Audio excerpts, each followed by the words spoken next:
APPSC అధికారుల తీరుపై AP CM Chandrababu Naidu తీవ్ర అసంతృప్తి వ్యక్తం చేయడం అయితే జరిగింది. దానికి గల కారణం ఏంటంటే ఏపీపీఎస్సీ గ్రూప్ 2 మెయిన్స్ ఎగ్జామ్ కొన్ని గంటల్లో జరగబోతుంది. దీనికి సంబంధించి రోస్టర్ విధానంలో తప్పులు ఉన్నాయని చెప్పేసి గవర్నమెంట్ నుంచి principal secretary, general administration department నుంచి ఏపీపీఎస్సీ సెక్రటరీకి ఒక లేఖ అయితే అందింది. దాన్ని తాత్కాలికంగా వాయిదా వేయాలి.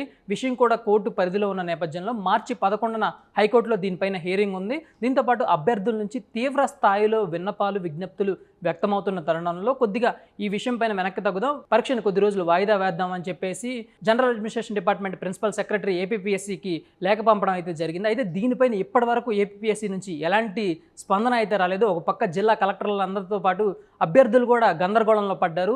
రేపటికి పరీక్షకు సంబంధించి ఏర్పాట్లు చేయాలా, చేయకూడదా, పరీక్ష ఉంటుందా, ఉండదా, ఉంటే అసలు సెంటర్లన్నీ రెడీ చేసుకోవాలి, అందరికీ హాల్ టికెట్లు సంబంధించిన అవన్నీ అక్కడ అతికించాలి. దాంతోపాటు అభ్యర్థులు కూడా ఇందాక గవర్నమెంట్ చెప్పినట్లు పరీక్ష వాయిదా వేయాలని గవర్నమెంట్ నుంచి అఫీషియల్ లెటర్ ప్యాడ్ విడుదలైనప్పటికీ కూడా ఏపీపీఎస్సీ నుంచి వెబ్ నోటిఫికేషన్ విడుదల కాకపోవడంతో అభ్యర్థులు కూడా గందరగోళంలో ఉన్నారు.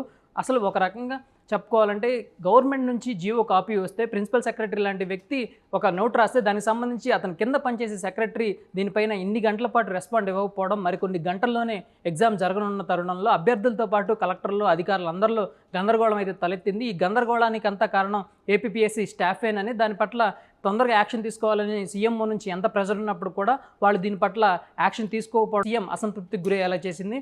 మరోవైపు గవర్నమెంట్ సైడ్ నుంచి వచ్చిన జీవో కాపీ ఏపీపీఎస్సీకి అందిందా లేదా అనే దాని గురించి కూడా పూర్తి స్పష్టత అయితే లేదు.